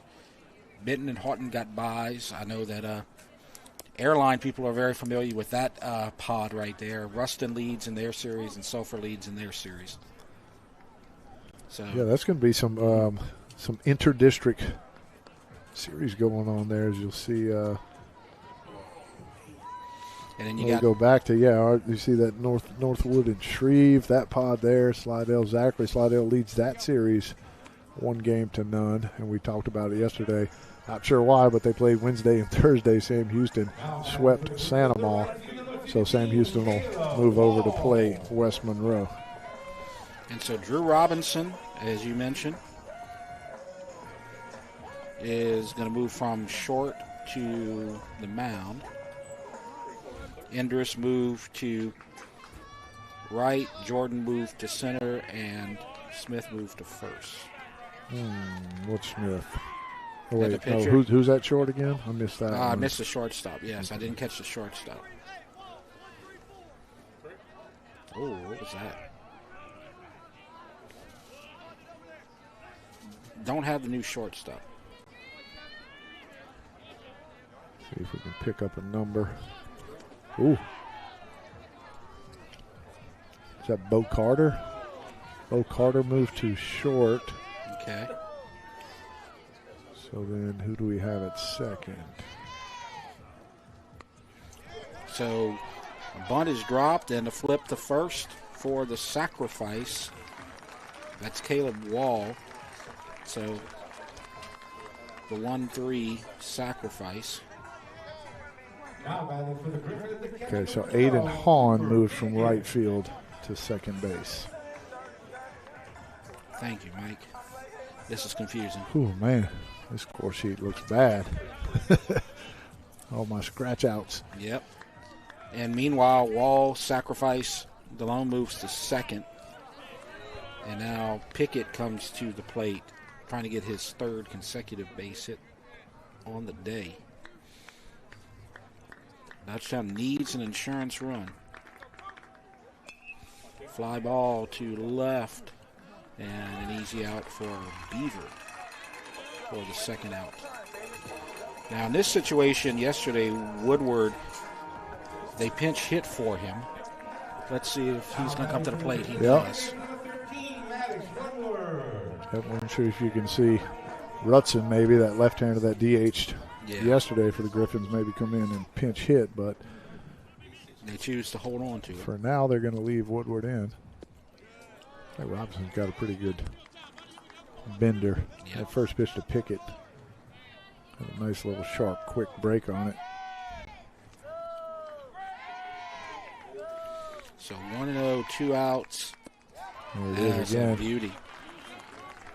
1-1. So Delone was hit, and then we had the pitching change. Robinson came in, and he was sacrificed over to second. Pickett flew out. Now Woodward comes to the plate. A base hit could get you a much-needed insurance run, and he is just staring down those breaking balls. And it's 1-2. Nice pitch. Kind of a big gap over there on the right side. Let's see if Woodward sits back and maybe tries to choke up on that bat and shoot one through that right side. Oh, gets away, and now the runner gets to third. Wild pitch. Yeah, it looks like Robinson just overcooked that one a little bit. Yep. And now buries it a little too tough for Horton to stay in front. Now Woodward.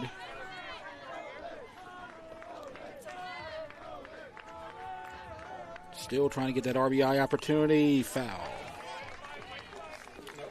3-2. This one has been a close one. Dutchtown had the 3-0 lead, but then the bats came alive, and an error by Dutchtown helped AIRLINE get back in this game. 3-2. That was a good pitch right there. That fastball up in the zone. Yes. Woodward just a little bit tardy. Be interested to see probably throw that breaking ball right here. Yep. Fly ball right field, and the right fielder loses it, and a run's going to score. That was Indris in right field trying to make the sliding catch and lost the ball. So an error. And It's 4-2. That ball was definitely fair. Yeah, big run right there for the Griffins to pick that up. Great at bat by Woodward. Battle. Saw some really good breaking balls. You get down to 2 strikes, you got to try to put one in play. It's exactly what he did. We'll see it again here. That ball just died, man. Andrews had a beat on it. He went into a slide just off the heel of his glove. They're going to rule it a hit, so we're going to give it a single on an RBI. Thought that may be ruled an error, but it was not. Yeah, when you see those outfielders get dirty, typically they're going to be called hits. Yeah.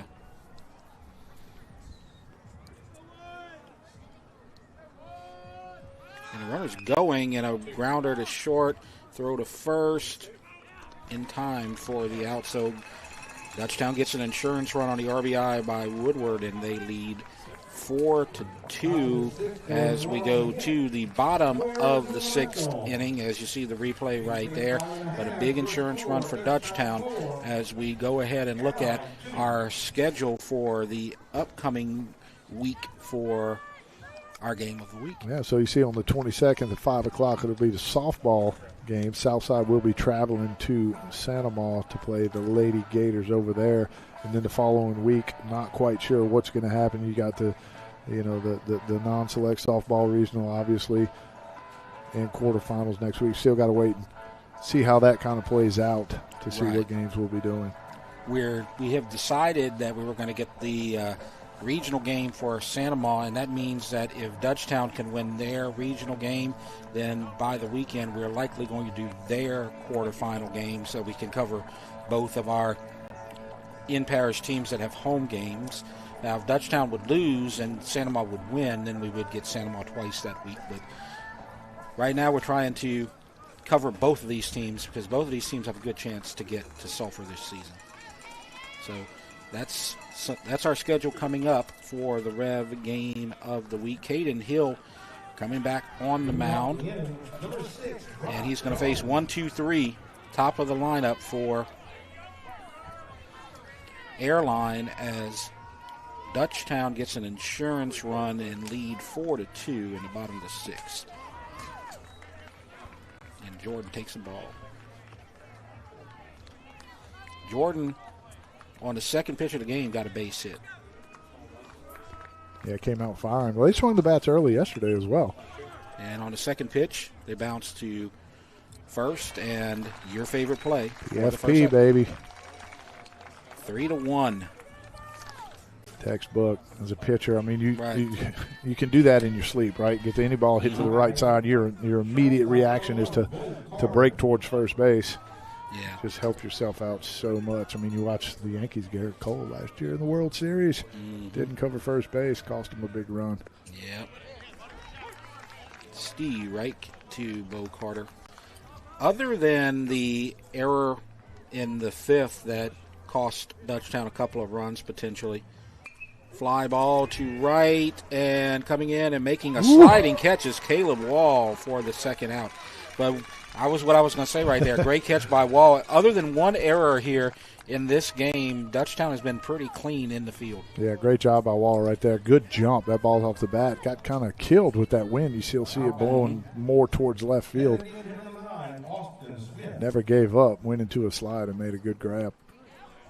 Strike called. You had one error on the Dutchtown side in both games, but lots of great defensive plays. You saw Wall with a couple of key catches. You've seen Woodward have a spectacular series. And then you got the first baseman doing their thing, working with the pitcher. Ooh, good breaking ball right there. Yep, 1-2. Kind of locked Smith up. Looked like he was looking for that piece of cheese on that outside corner that Hill's been going to. That one right there just overcooked. Tried to throw it a little bit too hard. So 1-2, 2 outs.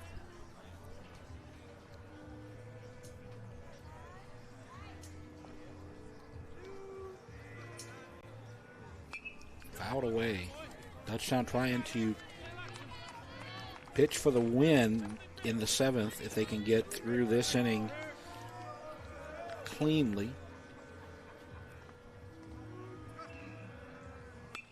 Ooh. Heads up on that. Nearly got Jack Henry Smith with the foul ball. That's Austin Smith at the plate. He's 0 for 2.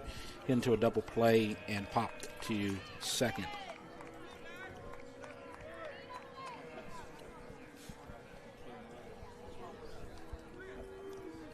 And the pitch. Move to a full count.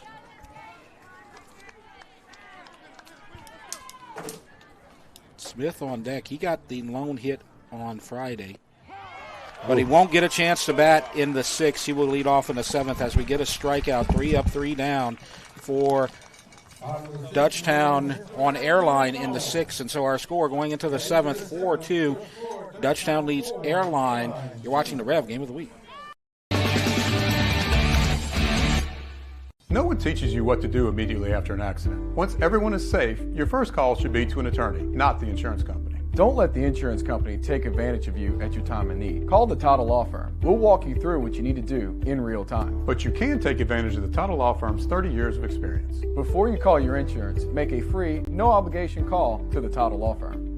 Call 756-0007 when you're injured. You gotta call Title. B.T. Chapman and A.J. Pickett with Advantage Therapy are honored and excited to team up with Dutchtown High School's athletics. At Advantage Therapy, we are dedicated to helping our patients regain the highest possible functional status through one-on-one patient care. Advantage Therapy has spent nearly 2 decades providing both outpatient orthopedic physical therapy and occupational therapy to the people of Ascension and surrounding parishes. From all of us at Advantage Therapy, go Griffins!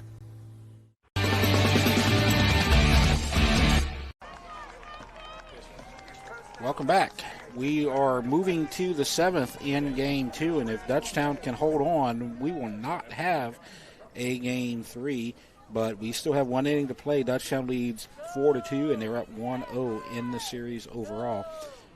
Casey McCoy, Dawson LeBlanc, Casey Johnson at the plate, and there's a base hit to lead off the inning by Casey McCoy. First pitch swinging past the shortstop. He's trying to get 2, and he is safe. That's a risky move right there. Now you don't have to worry about having to drop one to move him over. So you see the center fielder, Jordan, had the throw, but it was a little bit behind the runner. And the tag was late. Looked like it got there nearly in time. So it turns into a 2-bagger. And now Lathan Riley's going to run. Yeah, good hustle picking up that extra bag right there from McCoy. Got a 2-run lead. Yeah. Why not push the issue, right? Try to get yourself in scoring position, pick up another insurance run. Now this is LeBlanc. First baseman is under the impression that he's going to drop one. But they look Riley away. First. Might be pinch running from McCoy right here to give him a chance to maybe go throw in the bullpen. They've used him as a closer. And the throw to first after he looks to third.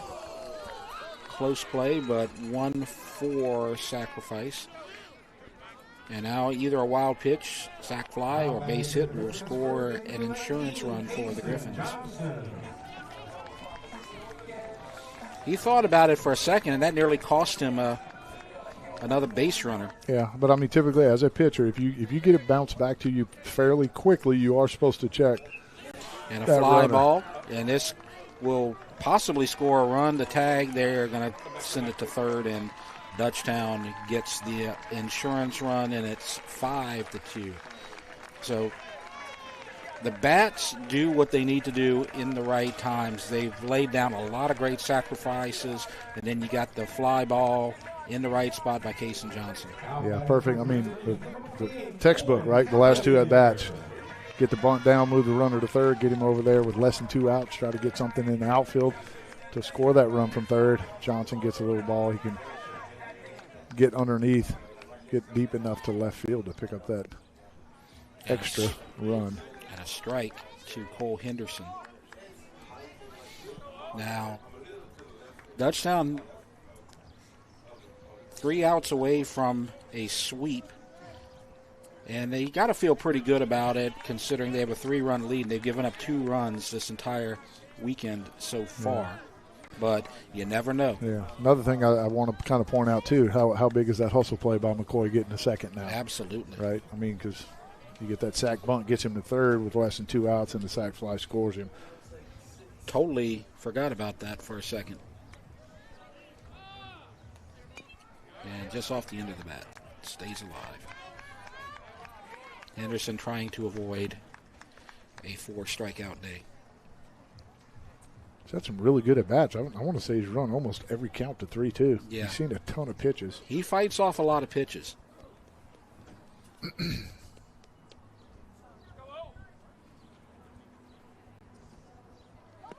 And he gets on base. And he's relieved that he doesn't get the 4-strikeout day for sure. Pitch. Breaking ball. Looked like Robinson just flew open just a little bit. Arm lags a little behind. Tough to get in front of that breaking ball. And so we're going to get another runner, perhaps, or are they going to? Yes, they are. So that's 25 coming in. Hayden Becknell.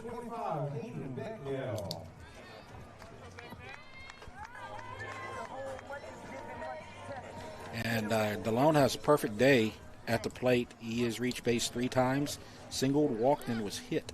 As that gets away, and Becknell's going to. Oh, he's going to be interference. Yes, so he's going to get to second. He's going to try for third, though. And he's going to get that easily.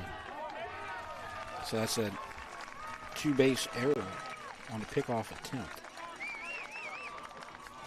Yeah, he would have been awarded a bag anyway, I think, first baseman. Right. Smith may have interfered there. Yeah, they kind of stumbled into each other. You see that sometimes. He was going after the ball. He wasn't trying to obstruct him. Yeah, absolutely. But you still can't do it as a strike to DeLone. So what's the other options if you've got a single, a walk, and a hit by pitcher? An error? Oh. Outside. Oh, that ball almost hit the bat. That would have been a different one if it had hit the bat and been in fair play right there.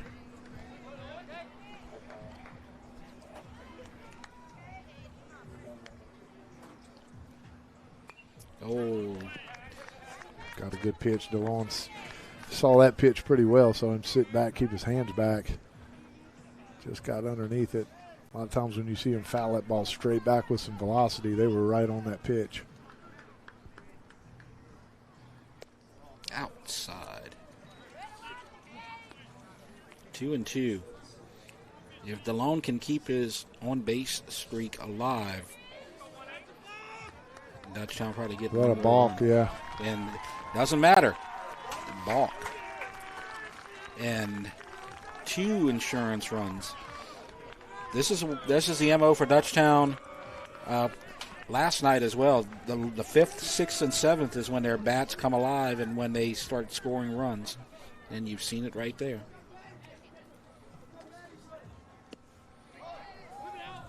And he misses. So now Airline will need 4 runs just to extend the season into extra innings. DUTCHTOWN 3 outs away when they come in the field. Fouled. Now for Airline, their season will come down to 4, 5, and 6. Jack Henry Smith, Marshall Beaver, and Max Fisher. We expect to see Wall out there. He's in the 70s as far as his pitch count goes. Fouled away.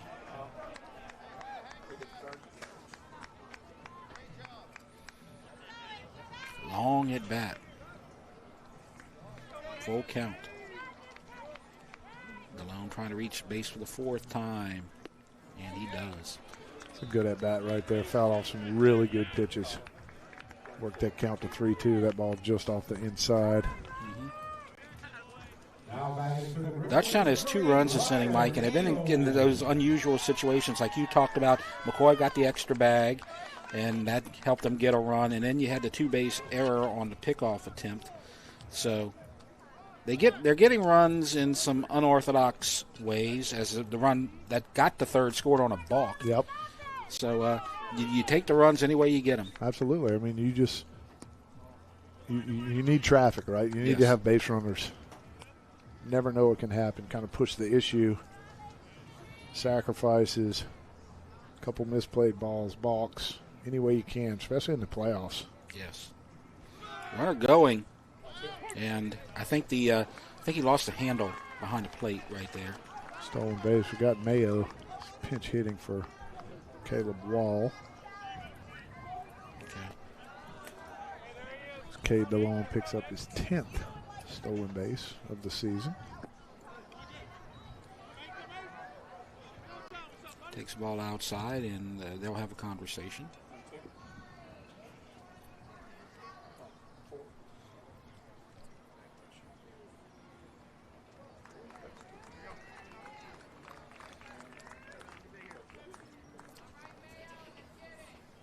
In both of these games,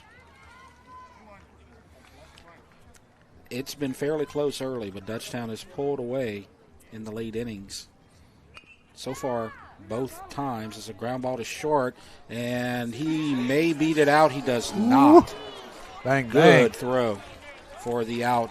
Carter to Smith, but Dutchtown gets 2 more insurance runs with a runner left. So it's 6-2, and Airline's season is now on the line as we go into the bottom of the 7th. And want to, again, thank everybody from Airline who has been over in Bossier watching the game on REV Sports. And there's a big crowd here again today. That's the Dutchtown side, and they are hoping for 3 more outs. As you see, Martin, I saw Martin over there a minute ago, I believe. And then that's the Dutchtown side. But I mean, again, we need to talk about that Airline side because they traveled well. They've been kind of disappointed so far in this series, but they have supported their team very well.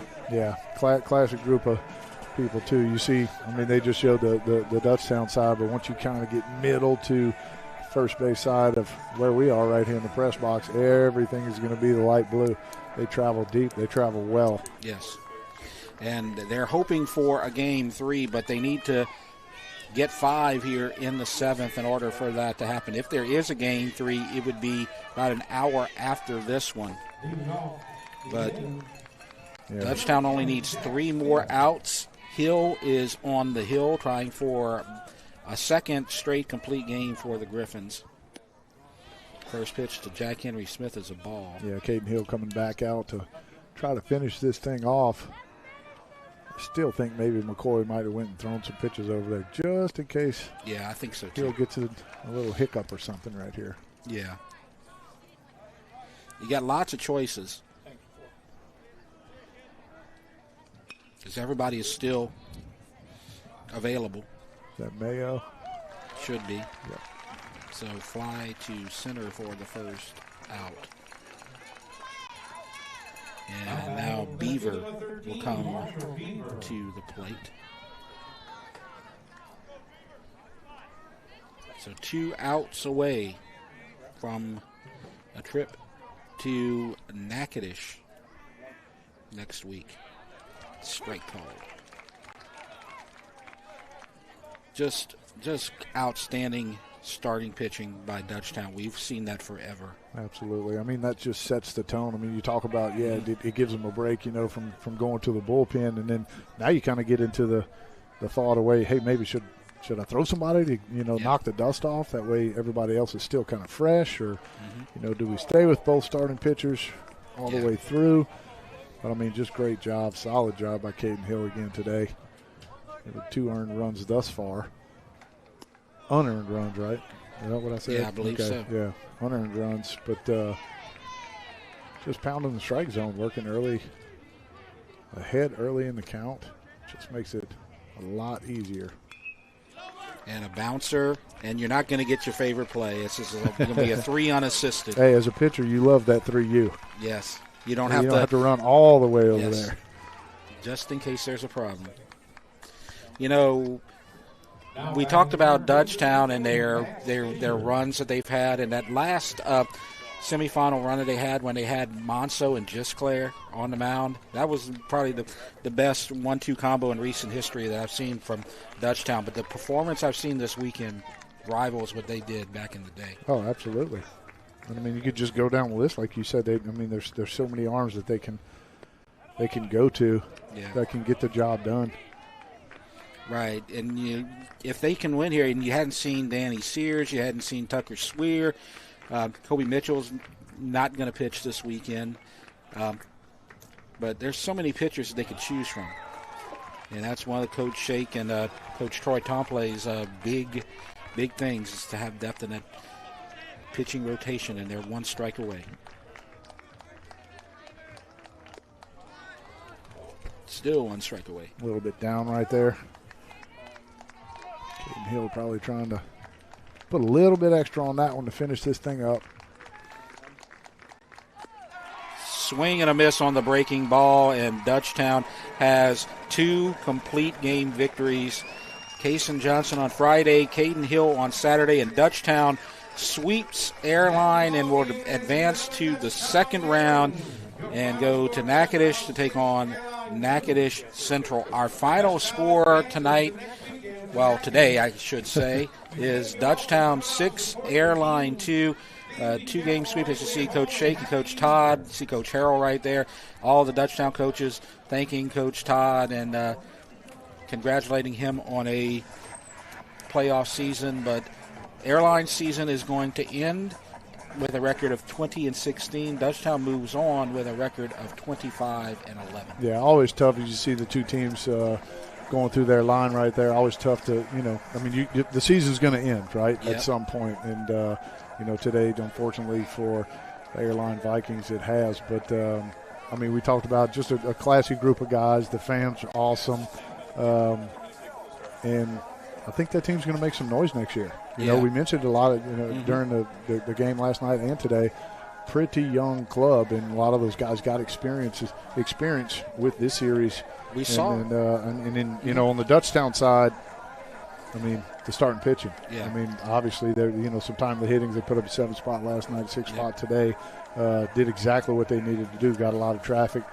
Executed when they needed to and push those runs across. And we saw some good pitching from Airline. If they can get some hitting to match up that pitching, they could be really dangerous next year. But their season's going to end, and Dutchtown will move on the road next weekend. Let's look at our schedule. We're going to move on to softball postseason. We're going to see if Santa Maria can go for a 4th straight state championship, as they are going to take on Southside in the regional round at 5 p.m. on the 22nd. And then on the weekend, we are hoping to get a Dutchtown softball game, or we may get another Santa Maria softball game. But we are expecting softball at home coming up all the way through the weekend. Yeah, and everything, is pretty much to be determined other than the Southside at Santa Maria softball game. So we still have a couple of games left, hopefully, in our season. We may also have some baseball coming up in May, depending on what happens. So who knows? Yeah. Dutchtown could get a home series if Barb gets upset, but that's tough. That's tough. It's happened. Santa Maria did it to them a couple of years ago. Yeah, so you never know. So, Dutchtown's job is to take care of, they need to win their series. Right. They need to look ahead to Natchitoches Central, not worry about Barb or whoever yet. Exactly. But they're excited. They get to move on. They move to the regionals. They've made it to the regional round at least every year since COVID, like we talked about. And so that's going to wrap up our series and possibly our baseball 5-5A broadcast schedule this season. Our final score today, Dutchtown 6, Airline 2. Dutchtown moves on. Airline goes home to Bossier as Dutchtown wins the series 2-0. We do not have to have a Game 3, so there will be no Game 3. So I want to thank everybody. It's an early day as we will start to shut down for this broadcast. As happy Easter to everyone too. Absolutely. Tomorrow. And have a great Easter. Hope you had a great Good Friday. I know if you're a Dutchtown fan, you did, but we also want to thank everybody who made this broadcast happen. We got Andre, our director, Lyle, back home in the studio, and then we have a bunch of new camera operators today. Didn't catch all their names, but we got Zane and we got Priya, and we got the two new guys. Kobe and Joaquin. Thank you, Kobe and Joaquin, for getting out here and coming in clutch. So we would like to remind everybody that you can watch our games live streamed on Rev Sports 1 YouTube channel, as well as the replays on TV on Rev Channel 4. For Mike Moeller, I'm Jeff Porsche. You've been watching the Rev Game of the Week.